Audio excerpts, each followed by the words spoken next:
Rio de Janeiro is cracking down on claw machine games. The first AI teacherless classroom is going to open up in London, and swimmers in Japan are being injured by a lonely, horny dolphin. These are the weird stories on Weird AF News, the only daily weird news podcast recorded inside a very hot closet. Rio de Janeiro is cracking down on claw machine games. You guys know what claw machine games are? I think you do. You put your money in and you control a claw to get an item out of a glass box, basically. Did I describe that accurately? I think so. Rio de Janeiro is already notorious, apparently, for street muggings, corrupt politicians, ruthless militias, Kalashnikov-toting drug traffickers. What? Kalashnikov-toting drug traffickers? What the hey, man? And now these claw machines? Sheesh! Now, Rio de Janeiro has a new public enemy, apparently. Claw machines. Gee, I'll wait till they hear about Las Vegas. They're going to lose their minds about Las Vegas.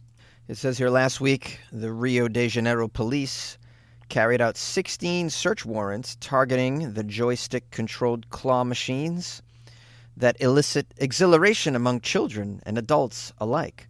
Police say the claw machines defraud the users who believe scoring stuffed animals to be a test of actual skill. In fact, these are not tests of skill. They are games of chance, just like slot machines, and therefore illegal, according to the Rio police. Well, I had no idea that gambling was illegal in Rio de Janeiro. I'd assume a lot of people are gambling on football down there and other things. So seems strange like they would crack down on these claw machines. Officers seized many claw machines, also laptops, tablets, cell phones, and a firearm. And oh my goodness, some furry friends that were in those machines. Oh, what are you going to do with the furry friends, police officers? Imagine they were smuggling drugs through these claw machines. They put the cocaine in the furry friends, and then there was this whole elaborate scheme. You go. I think I just came up with a plot for a movie. Maybe not. Now, this stuff runs pretty deep. It says the police are actually investigating whether organized crime groups may be the invisible hand behind these claw games because they already run slot machines and a popular lottery known as Animal Game across the city. Ooh, Animal Game. I've never heard of Animal Game. Sounds like a nice time. Ooh, you won Animal Game. You know what we're going to do to you now? What do I get for winning Animal Game? We're going to lay you down and pet you. That's right. We're going to pet you like an animal. Arrgh. Go on, Larry. Bring out the gimp. I'll give this champion his grand prize. All right. I'm probably going to get canceled for that, whatever that was. Now, this is alarming that the claw games, and surprising that these joystick claw games are apparently run by organized crime groups, or so they think, in Brazil.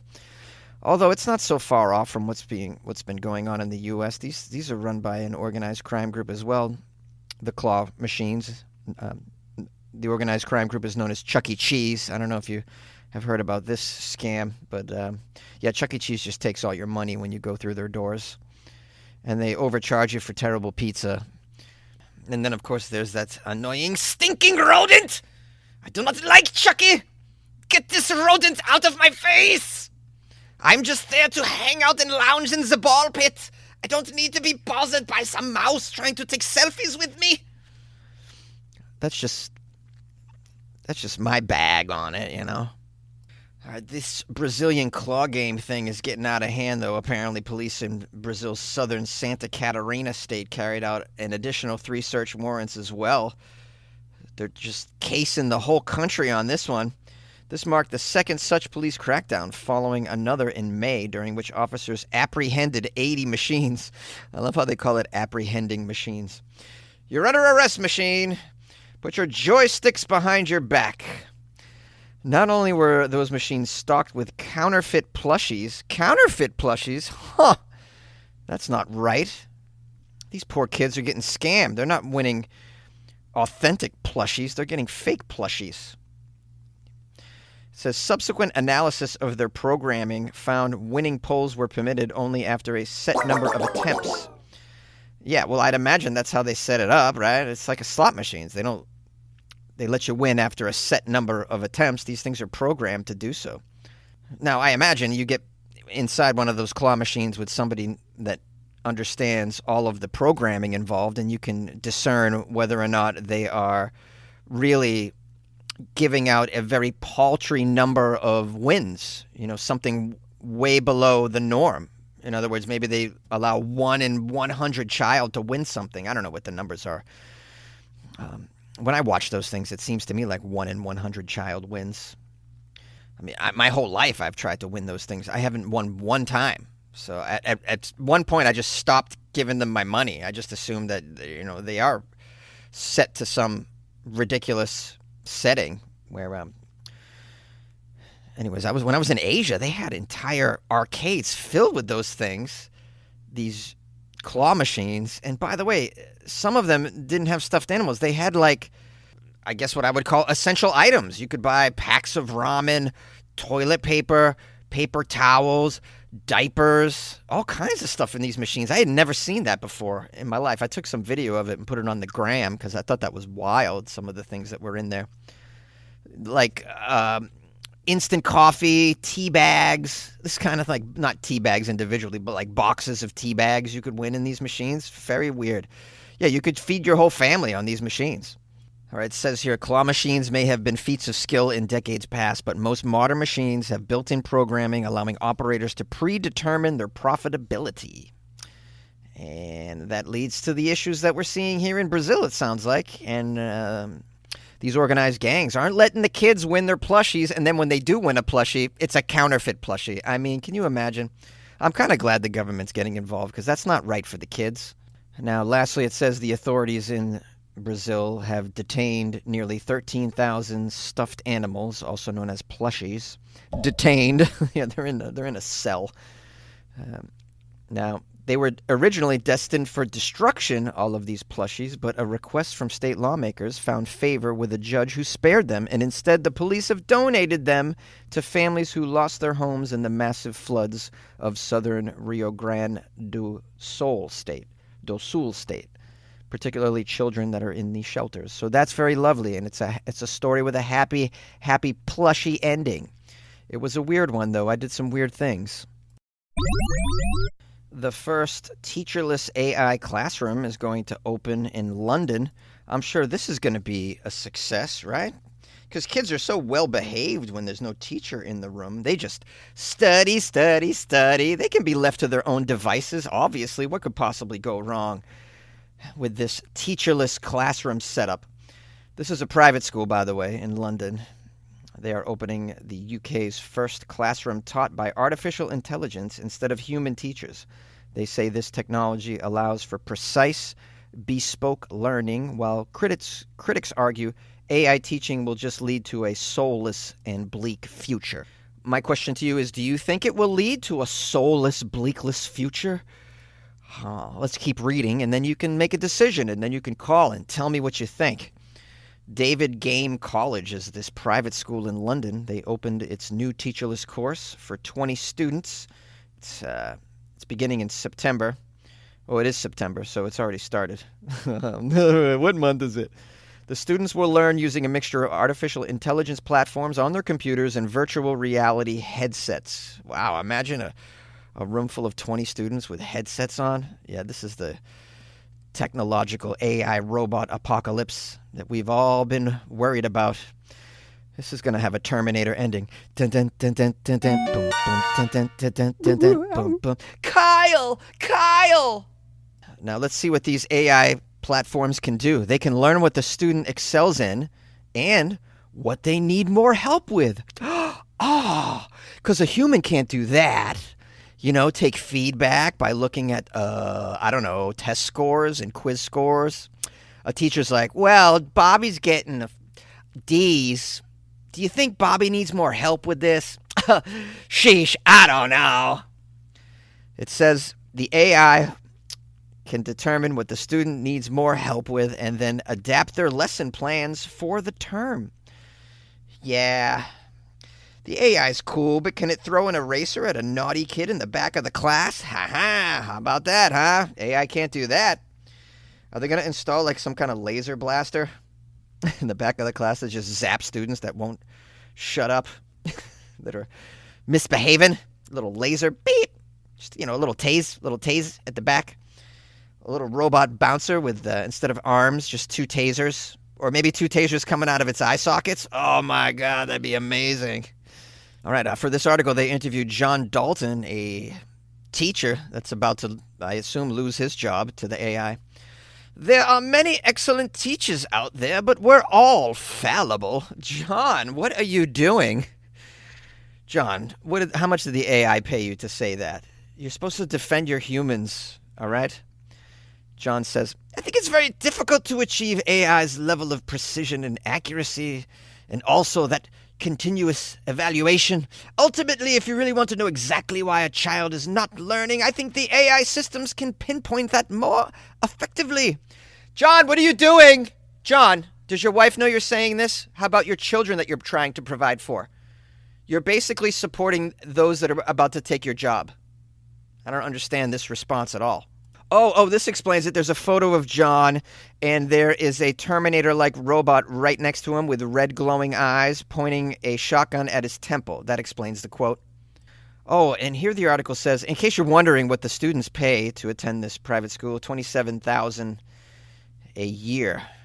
So to be taught by ChatGPT, basically. I think you could do this. You could do this for free, guys. We can all just learn off YouTube videos at the end of the day. There's a YouTube video to teach you anything and everything, even weird things. Like, I don't know, let's just say, for instance, you wanted to learn how to grow magic mushrooms inside your kitchen.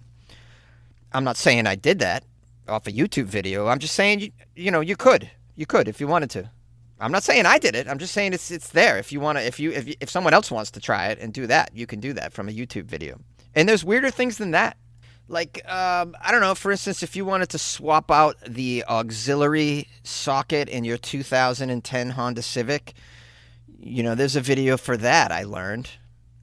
I still can't do it, but it's there. The tutorial's there. Now, I know what you're thinking. Jonesy, you don't have Bluetooth in your Honda Civic? The answer is no, negative on that. Negative. And let me tell you something, I'm not too pleased about it. There's a lot missing from my life, in case you're wondering. Are you subjected to listening to the radio every day? I mean, imagine that. The radio every day in 2024. Yeah, welcome to my life. I hate it. All right, now we got a quote from a student that's probably pretty excited about being taught by AI, because who wouldn't want to have no teachers? That's even better than a substitute teacher. In all of these cases, you can just do whatever the hell you want. No work, whatever. Just be on your phone. Here's a quote from David. David says, a teacher doesn't really know your flaws because he has so many students.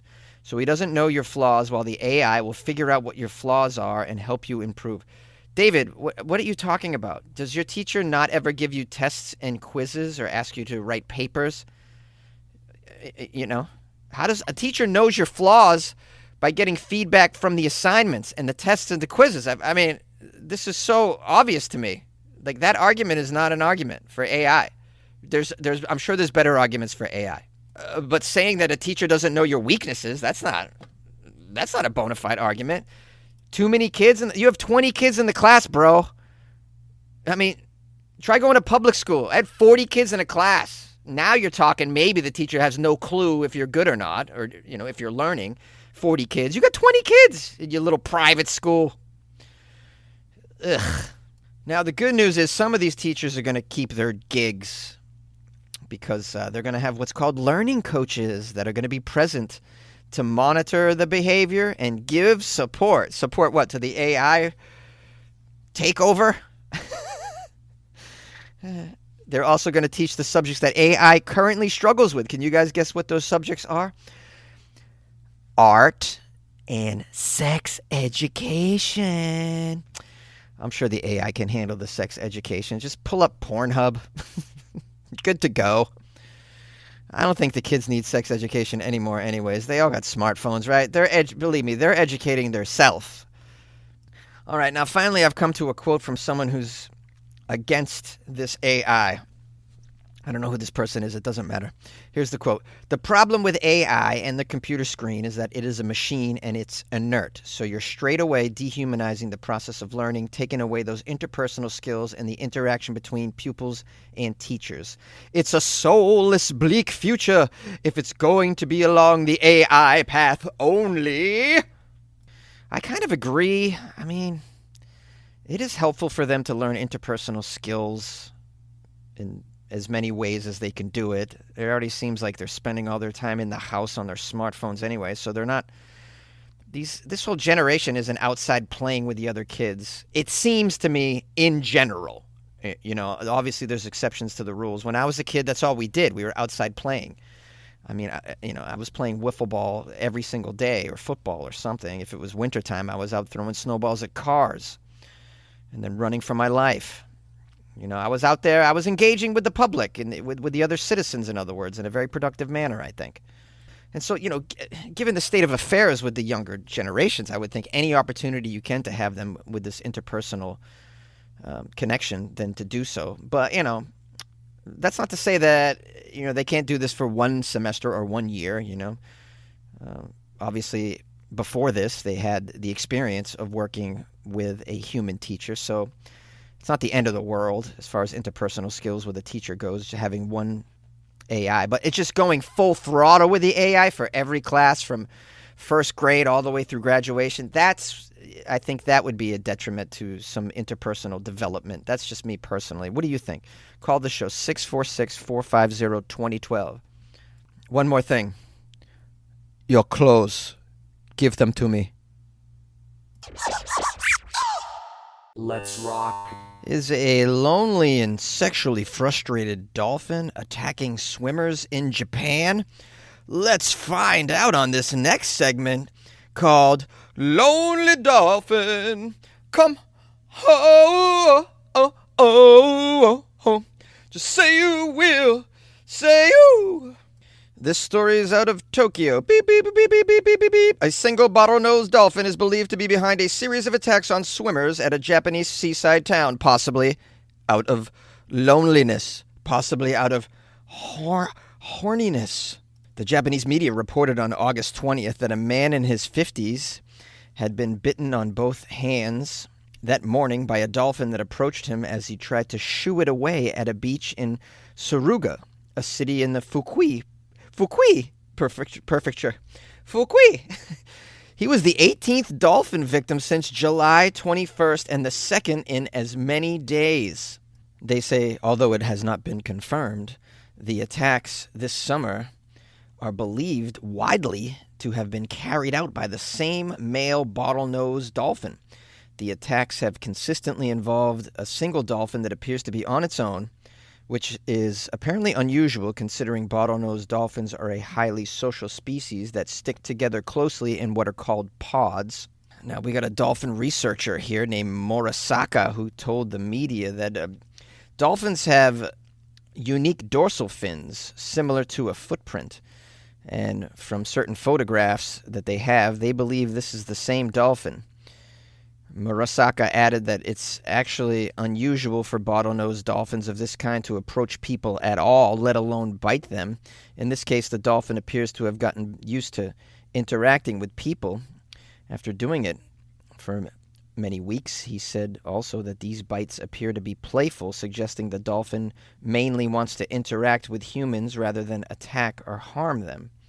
When a dolphin is cast off on their own, they will try and fulfill their natural social urges with other species, and it's often humans that they're seeking out, they say. So it looks like this dolphin is trying to make friends and possibly mate with humans. It's a very sexually frustrated dolphin, probably. It's been watching those sexy breakdance clips from Ray Gun. I know that turns me on. Poor thing. This is what happens when you can't find a mate, but also you don't have opposable thumbs to handle your own business, if you know what I'm talking about. So if you happen to be swimming off the coast of Fukuoka, forget what it was, just look out for the dolphin. These things are smart, strong, and horny. You got to be careful. It's funny, Japan has dolphins that appear to be trying to hump humans. Meanwhile, no one is procreating over there. The human men are actually marrying holograms of anime girls. It's just completely backwards over there in Japan. I wish them luck.